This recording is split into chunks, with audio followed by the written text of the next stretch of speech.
सुनाओ, in the very beginning what is corona. Corona क्या है?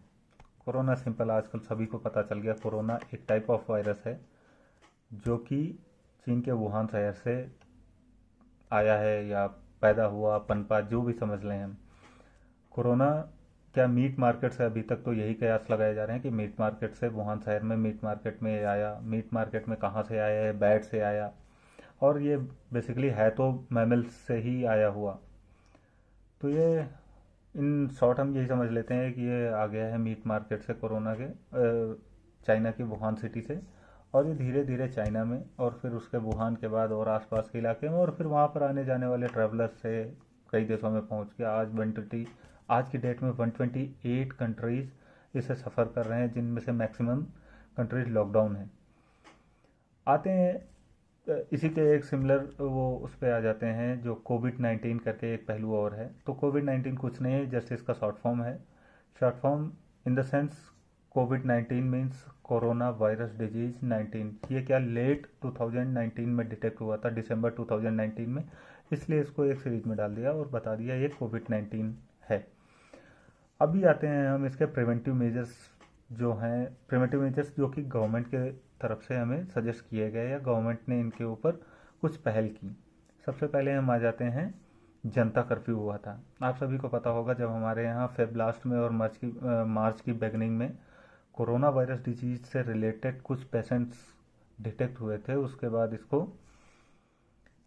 क्या किया गया था, इनको डिटेक्ट करने के बाद इनका इन्वेस्टिगेशन किया गया। और जैसा कि पूरे विश्व में ये एक ग्लोबल पेंडेमिक है, तो हर जगह पर इसकी जांच चल रही थी और उससे सिम्टम्स मिले और उसकी जांच की गई, तो ये सब पॉजिटिव पाए गए केसेस। और उसके बाद इसको क्या किया, इनको आइसोलेट किया गया। और फिर धीरे धीरे जब केसेस क्या एक्सपोनेंशियली मल्टीप्लाई होने लगे, बहुत ज़्यादा बढ़े, हमारे सोसाइटी में, हमारे समाज में, सामान्य जनमानस में ये लोग बढ़ने लगे, ऐसे केसेस बढ़ने लगे, तो इसको गवर्नमेंट की तरफ से एक पहल की गई, वो थी जनता कर्फ्यू।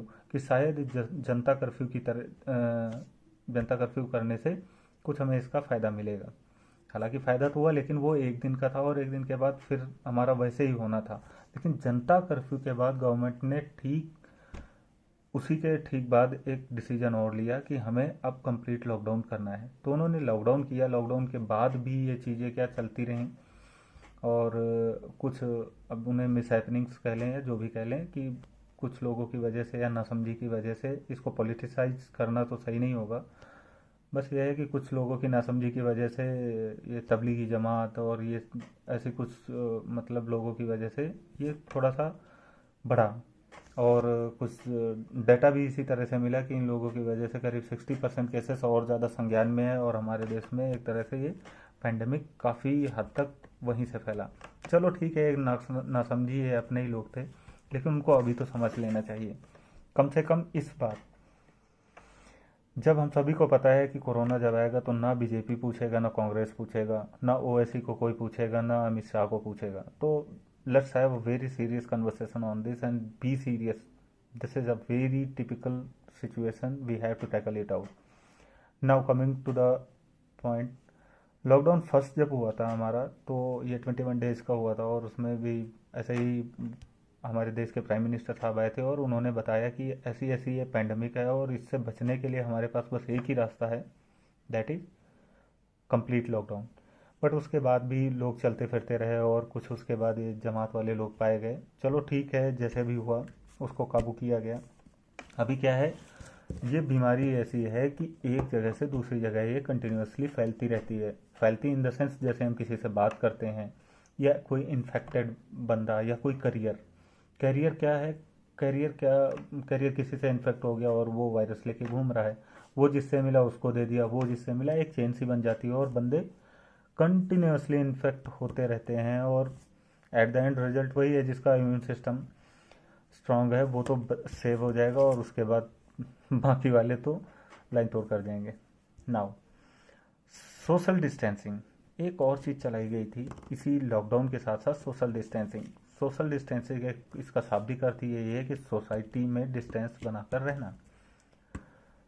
हमने उन चीज़ों का ध्यान नहीं दिया कि हमारे पास तो अभी तक कोई भी केस नहीं है, हमारे आसपास नहीं आया। अरे हमें क्या पता चलता है कि जो हम सब्जियां खा रहे हैं वो कहाँ से आ रही हैं? जो फ्रूट्स खा रहे हैं वो कहाँ से आ रहे हैं, जो सामान खा रहे हैं वो कहाँ से आ रहा है, जो चीज़ें डेली यूज़ कर रहे हैं हम कहाँ से आ रहा है, नहीं पता होता कौन उनका वेंडर है, कौन इन्फेक्टेड था, कौन सेफ था। तो हमने वहाँ पर सीरियसनेस नहीं दिखाई, जिसकी वजह से आज हमारे सामने ये महामारी बहुत ज़्यादा भीषण रूप लेकर खड़ी हुई है। चलो खैर वो भी हो गया। अब उसके बाद अगला मेजर था हमारा cooperate with police personnels and medical staff. जैसा कि अभी तक देखा गया है दोस्तों कि तबलीगी जमात या इनसे रिलेटेड या इन्होंने जिन जिन को ये गिफ्ट दिया है कोरोना डिजीज़ का, उन सभी ने कहीं ना कहीं पर जाकर पुलिस स्टाफ और मेडिकल स्टाफ के साथ बदतमीजियाँ करी, गंदे सलूक, भद्दे सलूक, अभद्र सलूक, ये सारे काम करते रहे कंटिन्यूसली। उन्हें ये लगता है कि ये हमारी स्पेशल कम्युनिटी के लिए कुछ चलाया जा रहा है। दोस्त, इसमें हिंदू और मुसलमान सारे मर रहे हैं, सारे भाई हैं आपस में, हम एक गणराज्य के, एक रिपब्लिक है, रिपब्लिक ऑफ इंडिया के सिटीजन्स हैं। ये हिंदू मुसलमान की बात तो आनी नहीं चाहिए। ये बीमारी किसी को पूछ के नहीं लग रही। अब इसमें बुरा मानने वाली बात भी नहीं होनी चाहिए कि अगर तुम्हारी तरफ से या किसी की तरफ से कहीं से भी अगर फैला है तो सबसे पहले first of all you have to accept this and then go on to tackle it. मगर वो भी हमने नहीं किया। हमने बस हिंदू मुसलमान झगड़े, पुलिस वालों पे पत्थर फेंकने, उनको मारना, मेडिकल स्टाफ को कोऑपरेट नहीं करना, उन पे थूकना, गंदी गंदी हरकतें हॉस्पिटल्स के अंदर करना, ये सारी चीज़ें हम कर रहे हैं। हम क्या अपने आप को समझा रहे हैं और क्या आगे आने वाले जो फ्यूचर है उसके लिए हम क्या आज अपनी फसल की बिजाई कर रहे हैं। इन चीज़ों को लेकर थोड़ा सा तो मुझे भी लगता है, being a responsible citizen of India, मुझे भी लगता है कि ये चीज़ें गलत हैं। भाई कहीं पर हो सकता है टीवी चैनल्स गलत हों या कुछ भी गलत हो, लेकिन कहीं पर हम भी तो गलत हैं। चलो जो जो टीवी चैनल्स ने किया, कुछ एक टीवी चैनल्स ने जिन्होंने किया कि बिल्कुल ही दिखा दिया कि हाँ बस तुम ही हो जो करने वाले, but you have to be very very responsible and you have to be very very clear on your part. Because अगर आप अपने पार्ट पे क्लियर नहीं है तो you don't have right to convince anybody. आप लोगों ने भी वैसे ही काम किए, हमेशा वही झगड़े फसाद और पुलिस पे ये कर देना। आपको ये राइट किसने दिया है यार? पुलिस वाले मेरे हिसाब से तो this is the noble cause they are standing for. And अभी भी आप कोऑपरेट करने के लिए, कोऑपरेट तो छोड़ो, उन पे पत्थर चला रहे हो। रोज़ डेली टीवी न्यूज़ में देख रहे हैं, कहीं अलीगढ़ में हो रहा, कहीं शाहजहाँपुर में हो रहा, आज तो यूपी लखनऊ में हो गया। तो इन चीज़ों को अवॉइड करो, क्योंकि आपको भी पता है ये तो सबके लिए है। ये जो गिफ्ट आया है कोरोना, है सबके लिए है, और जहाँ से आया है वो लोग बढ़िया से रह रहे हैं। तो कोशिश करो कि एक बार हम भी नॉर्मलाइज हो जाएं और अच्छे से हमारा कंट्री भी रन कर जाए। फिर उसके बाद जो भी हैं अपने मुद्दे मसले, सारे मसाइल अपने हम सुलझा सकते हैं। लेकिन इस तरह की सिचुएशन में सबसे पहले देश है, उसके बाद हमें कुछ करना है। Now coming to the very same point, police and medical staff. Police and medical staff, मुझे तो लगता है कि पुलिस स्टाफ जो है, this is the very first thing when I am seeing that police staff is standing for very noble cause। आपको वो चालान नहीं कर रहे हैं, आपको थाने में नहीं डाल रहे, जेल में नहीं डाल रहे, आपकी जान बचाने के लिए आपके पास आ रहे हैं, आपको सोशल डिस्टेंसिंग फॉलो करा रहे हैं। जो इडियट्स हैं, जो नहीं मान रहे हैं सोशल डिस्टेंसिंग को, उनके लिए। बाकी जो घर में है तो those are educated enough and they are दो, I don't have words, I because they are doing this job. Now medical staff, nurse हैं, नर्सेस हैं और जो भी डॉक्टर्स हैं आपके चेकअप के लिए आते हैं। इन केस आप पॉजिटिव हैं या नहीं है, रिजल्ट आने में थोड़ा टाइम लगता है, 1-2 दिन का, तो आप थोड़ा सा कोऑपरेट करिए। इन केस आप पॉजिटिव भी होते हैं तो सिंपली उनके साथ जाइए और क्वारंटीन हो जाइए जहाँ पर वो रखते हैं। आपको कोई परेशान नहीं कर रहा, आपका ट्रीटमेंट कर रहे हैं without any fee, you are not paying the money. और इससे क्या है कि पूरे समाज को खतरे से आप बचा रहे हैं। समाज के साथ साथ आप अपनों को भी खतरे से बचा रहे हैं, अपने बच्चों को, अपने परिवार को, अपने माँ बाप को, बुजुर्गों को, अपने पड़ोसियों को, पूरे एक समाज को आप बचा रहे हैं। So please careful.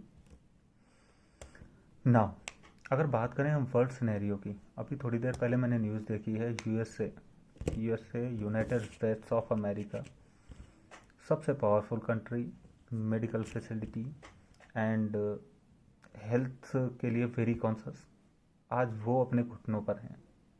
इंडिया क्या है आप सभी, मैं और आप सब जानते हैं कि हम इतना कुछ झेलने के बाद, जैसा भी देश हमारा है, लेकिन उस लायक नहीं कि हम अमेरिका से compete कर सकें इन सच केसेस। आज वो अपने घुटनों पर है। क्यों? क्योंकि उनके अंदर एक अकड़ थी, वी आर यूएसए, और हम कभी लॉकडाउन नहीं करेंगे, हमारी इकोनॉमी गड़बड़ा जाएगी, हमारा कंट्री तो बहुत मजबूत है, वी आर अमेरिकन, हम तो किसी के आगे नहीं झुके। लेकिन ये कोरोना है, ये कुछ अलग चीज़ है दोस्तों, इसको मानना पड़ेगा, you have to accept this. और आज Italy, Germany, France, Spain, most of the Europe cover हो चुका है इस पैंडमिक से। और उसके बाद यूके, यूके के बाद ये यूएसए, ईरान, इराक, हर जगह कहीं पर भी देख लो, पाकिस्तान, इंडिया, ये अपना मिडल ईस्ट में आ जाओ, इंडोनेशिया, थाईलैंड, और सारे जितना मतलब सारी जगह इस नाचीज़ ने कवर कर ली। चलो, तो इस चीज़ को भी ध्यान रखना है कि कहीं पर बंदों को ताबूत नहीं मिल रहे हैं, कॉफिन्स, कहीं पर बंदों को, घर वालों को बॉडी नहीं मिल रही है। ये तो केस ही ऐसा है, घर वालों को बॉडी भी नहीं मिलती। अगर आप मरोगे ना तो जनाजा देने के लिए या कंधा देने के लिए कोई नहीं मिलेगा, ना सीधा जलाने के लिए, ना कुछ, वो गवर्नमेंट खुद ही कराएगी, क्योंकि ये कहानी बहुत अलग है।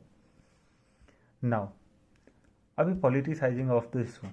अब पॉलिटिसाइज तो हम कितना भी कर दें और कितना भी कर लें, कैसे भी कर लें, वो एक अलग चीज़ है, उसके ऊपर हमें थोड़ा सा ध्यान देना चाहिए। और एक जिम्मेदार नागरिक होने के नाते हमें इन चीज़ों में नहीं पड़ना चाहिए, ना इन चीज़ों को प्रोपेगेट करना। सबसे बड़ी चीज़ है प्रोपेगेट करना, क्योंकि प्रोपेगेट जितना हम करते हैं अपने लेवल पर, अपने पार्ट पर जितना प्रोपेगेट कर देते हैं चीज़ों को, वो चीज़ें आगे जाकर उससे डबल होती हैं और आगे जाकर पता नहीं कितने गुना मल्टीप्लाई हो जाती हैं। तो प्रोपेगेट किसी अननेसेसरी चीज़ को नहीं करना। और आज जो ये पथराव, पुलिस वालों के साथ झगड़ा और ये जो सब सारी हरकतें हो रही हैं, ये सब क्या है, नाजायज़ प्रोपेगेंडाज हैं। So be very careful and cooperate करो प्लीज़, उन्हें कोऑपरेट करना है। नाउ, अगर हम देखें कि ये हिंदू है या ये मुसलमान है, क्या मुसलमानों को ही कोरोना हुआ है? चलो आज इंडिया की ही स्टडी कर लेते हैं। क्या केवल मुसलमानों को कोरोना हुआ है? क्या केवल जमातियों को कोरोना हुआ है? या उन हिंदुओं को कोरोना कैसे हो गया जो जमातियों से दूर दूर तक संपर्क में नहीं है? तो इन चीज़ों को भी ध्यान में रखना है। केवल कोरोना किसी एक जात विशेष से या व्यक्ति विशेष से या किसी समूह विशेष से नहीं हुआ है, ये कहीं ना कहीं जाने अनजाने इन्फेक्टेड कैंडिडेट से या किसी इन्फेक्टेड चीज़ के यूज करने से ऐसे करके हुआ है। सो मेरे हिसाब से तो भाई ऐसा किसी चीज़ को पॉलिटिसाइज नहीं करना है, ना किसी एक संस्था के लिए, ना किसी एक व्यक्ति के लिए, ना किसी एक समूह के लिए इसको जिम्मेवार ठहराया जा सकता है। बट सबसे बड़ी एक जिम्मेदारी हमारी यहाँ पर यह बनती है कि जब भी कोई ऐसा केस या कोई भी डिटेक्ट होता है या कोई भी हमारे पास टीम आती है तो उनको कोऑपरेट करना है। और उसके बाद जो भी रिजल्ट्स आते हैं हमारा आफ्टर इन्वेस्टिगेशन, पॉजिटिव नेगेटिव जो भी आता है, उसी के अकॉर्डिंग हमें काम करना है और अपने देश के जो हित हैं उनको हमेशा ध्यान में रखना है। Because we are having a very pride nation, और हमें इन चीज़ों को ध्यान रखते हुए अपने देश की उन्नति के लिए हमेशा अपना साथ देना, सहयोग देना है। धन्यवाद।